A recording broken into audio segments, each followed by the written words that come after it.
"Move out, you're obstructing a pregnant woman," gently caressed her belly. Alicia instructed.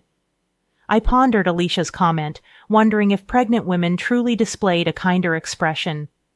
Observing the malice on Alicia's face, I shot a quick glance at David. "You can sleep in the storage room," Alicia suggested, and David concurred. My lifelong love for him waned instantly, though a touch of sentiment lingered, leaving me somewhat melancholic. "All right then," I replied, and in response, David happily took Alicia's hand. Alicia gazed dreamily at David, and witnessing their intimacy replaced my melancholy with anger bubbling up from within. "I'll leave by tomorrow," I muttered. "Yeah, maybe you should stay out tonight after all." "This is now mine and Alicia's home," David proclaimed joyously. I nodded slightly before exiting the house, contemplating what lay ahead and cracking a smile. "My name is Catherine Taylor. I'm a 46-year-old housewife. Before marriage, I worked intensely, but that was over 20 years ago. Nowadays, I enjoy daily chores and sipping coffee. Just an ordinary middle-aged lady. My hobby is investing. I've been doing it since before marriage. Recently, I've been earning significant dividends, treating myself to lavish hotel brunches and spa visits, leading a pretty elegant life. My husband David is 40 years old, a salesman for a major company. He's gained quite a bit of weight, and frankly, he's been rather smelly lately. But he's good with words, given his profession. He may look big, but I love him. I felt he should probably lose some weight for health reasons, but he had this cute, mascot-like appeal, so I didn't see the need to force him into a diet. David and I have a daughter, Emily. She inherits David's features, slim, almost model-like in beauty. Not just in appearance, she's academically top of her class and excels in sports, even making it to national competitions. She's also humble and works hard. It feels like we, the geese, gave birth to a swan. Both David and I dote on Emily, and we've often been told we're overprotective. David has a bit of a weak spot for younger women, but he chose to marry an older woman like me, and cherished our family. So I thought a little wandering gaze here and there was inevitable. We've lived in a condo we bought around the time Emily was born, but it was getting old, and they were considering raising the maintenance fees recently. Amidst all this, Emily decided to share an apartment near her college. At the same time, one of my relatives approached us about inheriting a now vacant house. David and I decided to renovate that house and move there, but who could have known that this would cause issues between David and me, which had been smooth sailing up until then. The condo we had was a 4-bedroom, including a guest room, but the new house is just 2 bedrooms. Although it's smaller than before, considering our retirement. We made it a single story, and it's been very comfortable. One of the rooms, which serves as a study and a guest room, can be divided to make an additional room for Emily if she ever comes back. David started coming home late every night for work dinners, and somehow always found reasons to go out, even on weekends. Sleeping next to David, who would come home reeking of alcohol and cigarettes, was unbearable for me, even if we had separate beds. Because of that, even though we originally shared a bedroom, I've been sleeping in the study ever since we moved. When it came time to send out moving announcements, I mailed letters to various places. David isn't good with that sort of thing, so I took the initiative to send letters on his behalf to his family and relatives. As for me, since my parents have passed away, I simply wrote a brief note and sent it to friends and relatives on my mother's side. I haven't been in contact with any relatives from my father's side because of my half-sister Alicia. Alicia is my half-sister, 14 years younger than me. When I was in 7th grade, my mother passed away, and about 6 months later, my father remarried. Alicia was born to him and his new wife. At the time of their marriage, Alicia was already 2 years old, so I initially thought it was a union of 2 families with kids. About 5 years into their marriage, my father and his new wife were involved in an accident and never returned.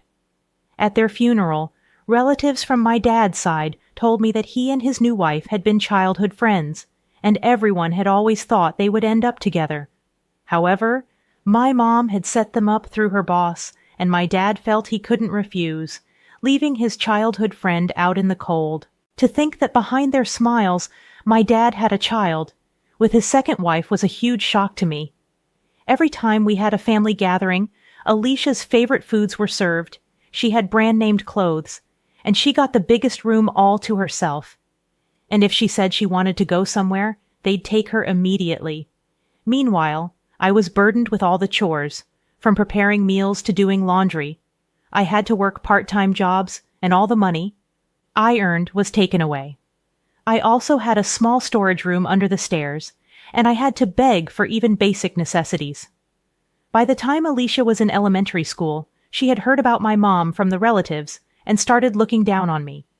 I worked several part-time jobs to save money and finally moved out. It was impossible for me to harbor any positive feelings towards Alicia, and I never told her about my marriage or that I had a child. A few weeks after moving, I was having tea and relaxing when the doorbell rang.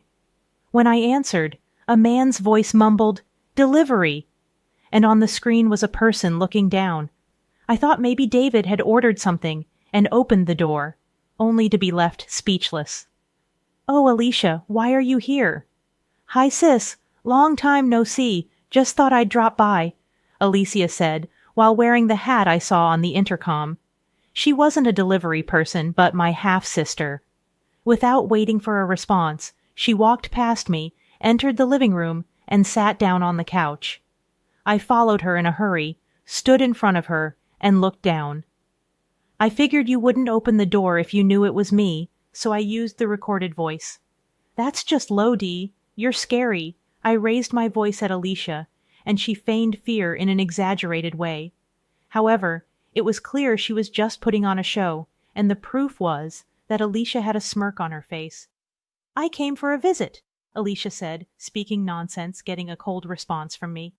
Yet she grinned and started explaining the reason for her unexpected visit. "But sis, you never even told me where you live. I got married, but my husband is always on business trips, and it's getting boring. Plus, once my belly starts getting bigger, moving around becomes a hassle, right? Everyone told me to come stay with you." "Just go home. I don't even want anything to do with you." "Well, too bad. I already came here planning to stay with you," Alicia said, speaking nonsense, getting a cold response from me. Yet she grinned and started explaining the reason for her unexpected visit. Listening to Alicia's audacious words only irked me further. Under my breath, I muttered, "Typical of a kleptomaniac's daughter." Hearing that, my anger reached its peak. "Get out. I never want to see your face again." "What's all the fuss about? People outside can hear you," David said. I was at a loss for words, surprised by David's unexpected return at such an odd hour. As I struggled to explain, Alicia stood up and walked over to David, intertwining her arm with his. David didn't seem to mind. In fact, he looked quite pleased. "Oh, Alicia, here, welcome." "David, my sister was being mean. I thought it'd be nice to stay with you until the baby is born, but is that okay?" "Of course, I'd be thrilled if you're okay with it. You can stay as long as you want," David offered casually. Alicia seized the opportunity, expressing her desire to sleep in the same room with him.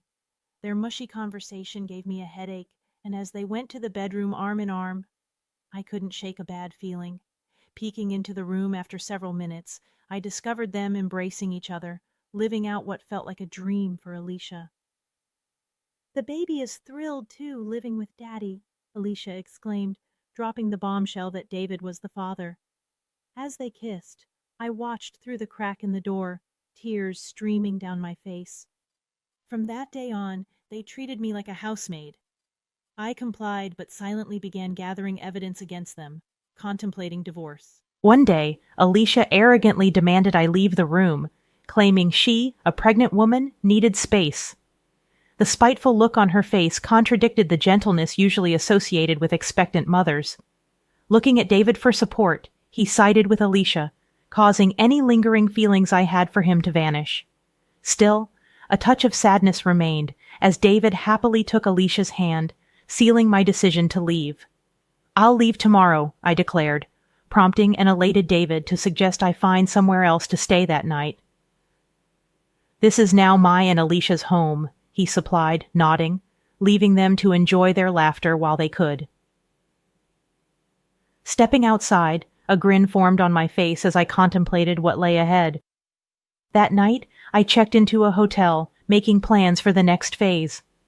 The following day, I scheduled a moving company and headed to City Hall to start anew. Excitement and thoughts of newfound freedom kept me awake, but my spirit remained high. To my surprise, upon returning home, I found the moving company already confused, as the house appeared empty. A small box with a note greeted me, containing some of my cherished belongings carelessly thrown in.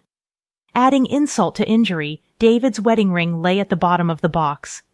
Anger surged within me as I discovered the house in disarray with evidence of David and Alicia's escapades.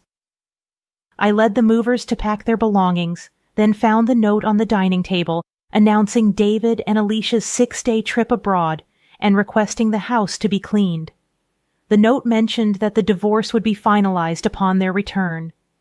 David's utter self-centeredness left me dumbfounded, but his absence made executing my plan much easier, and secretly, I was grateful that I had the movers pack all my belongings. I left David's wedding ring on the kitchen counter before departing the house. After some contemplation, I purchased a place near Emily's university, which happened to be on sale. The one-bedroom apartment was cozy, and I cherished the solitude it offered. On the day David and Alicia were set to return, my phone incessantly rang. Without checking, I knew it was them. Answering with a nonchalant, "Hello," I was met with David's frantic voice demanding an explanation. "What the hell is going on?" he shouted, remaining calm. I replied, "What do you mean? What's going on?" David, fuming, informed me that the house was gone. Bursting into laughter, I explained, "Well, it was my house, and if I'm not going to live there, why keep it?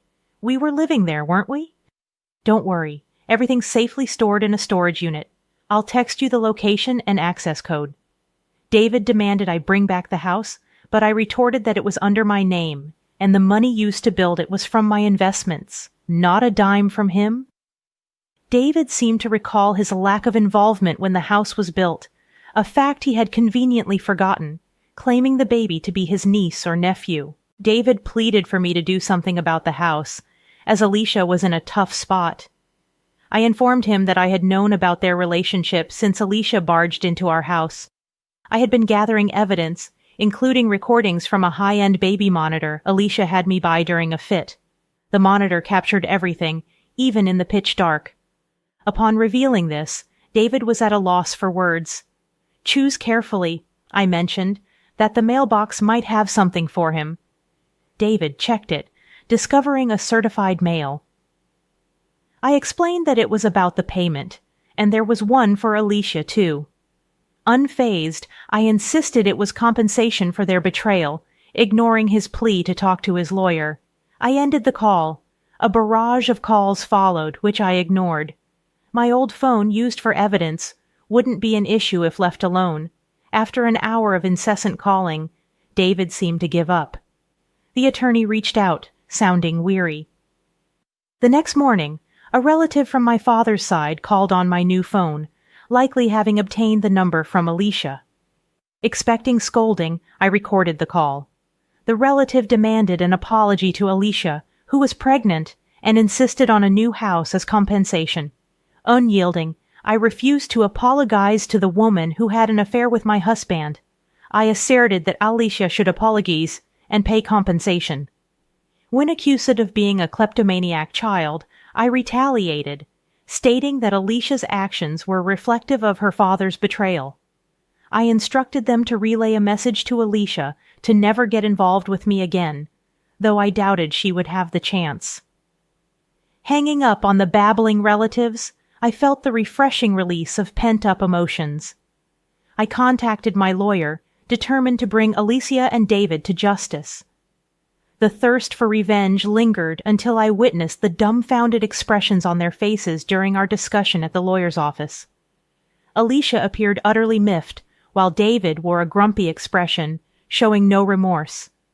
Surprisingly astounded rather than angry at their self-centered comments, I laid out divorce papers in front of them, accompanied by another set, the marriage license, offering a reduction in compensation if they signed. David snatched the pen from me and signed without hesitation. Alicia, smirking, followed suit, placing the signed documents in a folder. I gave them a big smile. "I'll submit these to the county office," I announced. Alicia, with a dumbfounded expression, tried to argue, but I revealed that the divorce was already finalized in mediation the day before. Her lack of awareness stemmed from disregarding multiple summonses. As Alicia and David processed this information, I dropped another bombshell. The possibility of David denying the father-child relationship with the unborn child. Alicia stared in shock, and David, realizing the potential consequences, looked pale. Between compensation and child support for another man's baby, I wished them luck. However, David attempted to reconcile, citing Emily's presence. Just as he changed his tune, the lawyer's office door swung open, revealing Emily. Her harsh words stunned David, frozen in shock, while Alicia, insulted, shook with rage. Emily cut ties with David, expressing her intention to live with me, referring to Alicia as that loose woman. Unable to respond, Alicia faced Emily's verbal onslaught. I delivered the final blow, revealing David's financial limitations and asserting ownership of the house and car. Alicia's plan to extract money seemed to unravel, leaving her pale and stunned. As I left with my lawyer and Emily, I left them to their newfound reality. That evening, having dinner with Emily for the first time in a while was delightful. I filed for divorce, and around the time Alicia's waiting period for remarriage had passed, David and Alicia submitted their marriage license. The witness section bore my signature, along with Alicia's ex-husband, who had shared crucial information. News circulated that David, involved in an affair with Alicia at work, got fired for misusing travel expenses for secret getaways. He now struggles with part-time jobs. Alicia, taking care of the child, faces financial difficulties after being dumped by her boyfriend. Her attempt to sabotage my family had backfired. Meanwhile, Emily enjoys college life, and I've been leading a relaxed life with my stock dividends. Surprisingly, I've developed a closer bond with Alicia's ex-husband, who affectionately calls me Catherine. Recently, he reached out for an important talk, making me feel a bit restless as I sit in front of my vanity, my face flushed like a smitten young woman.